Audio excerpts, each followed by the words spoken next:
അബുദാബിയിലുള്ള മെറിയ എൻ്റെ ഓൺലൈൻ ട്രെയിനിങ്ങിന് വേണ്ടി സമീപിച്ചപ്പോൾ അവർ പറഞ്ഞത്, കോച്ച് എനിക്ക് 45 വയസ്സായി, എനിക്കിനി ഫിറ്റ് ആകാൻ പറ്റുമോ എന്ന്. ഈ ചോദ്യത്തെ ഞങ്ങൾ ബ്രേക്ക് ചെയ്ത് 70 ദിവസം കൊണ്ട് ഇതുപോലെ ആക്കിയെടുത്തു. ഇത് കണ്ടോ.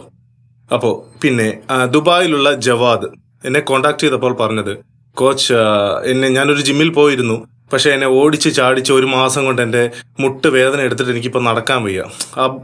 അതിനുശേഷം ഞാൻ ട്രെയിനിങ് കൊടുത്തിട്ട് വീക്കിലി 4 ഡേയ്സ് ഇവർക്ക് 2 പേർക്ക് സ്ട്രെങ്ത് ട്രെയിനിങ് ആണ് കൊടുത്തത്. അതിനുശേഷം ജവാദിനെ ഞാൻ ഇതുപോലെ ആക്കിയെടുത്തു. അപ്പോൾ എനിക്ക് പറയാനുള്ളത്, 10 പേര് ജിമ്മിൽ ജോയിൻ ചെയ്താൽ 5 പേരെ ഇഞ്ചുറി വരുത്തിയവരെ പറഞ്ഞുവിടും. ബാക്കി 3 പേരെ ഓടിച്ച് ചാടിച്ചവരെ മടുപ്പിച്ച് ജിമ്മ് തന്നെ വെറുപ്പിച്ച് കളയും. ബാക്കി 2 പേരായിരിക്കും കണ്ടിന്യൂ ചെയ്യുന്നത്. അപ്പോൾ വീട്ടിൽ മടി പിടിച്ചിരിക്കുന്ന എന്നെ കൊണ്ടൊന്നും പറ്റത്തില്ല എന്ന് പറഞ്ഞുകൊണ്ടിരിക്കുന്നവരോട് ഞാൻ പറയുന്നത്, ഒബീസിറ്റി അഥവാ പൊണ്ണത്തടി എന്ന് പറയുന്നത് ഒരു രോഗമാണ്. അതൊരു ക്രോണിക് ഡിസീസാണ്. ഏതൊരു രോഗത്തിന്റെ ലക്ഷണമാണത്. അപ്പോൾ നിങ്ങൾ തന്നെ ചിന്തിക്കുക, നിങ്ങൾക്ക് നിങ്ങളുടെ ഫാമിലി, നിങ്ങളുണ്ടാക്കിയ പൈസ ഇതൊക്കെ അനുഭവിക്കണമെങ്കിൽ എന്ത് വേണം? ഹെൽത്ത് വേണം. ഹെൽത്ത് കിട്ടാൻ ആലോചിച്ച് നോക്കൂ എന്ത് വേണമെന്ന്.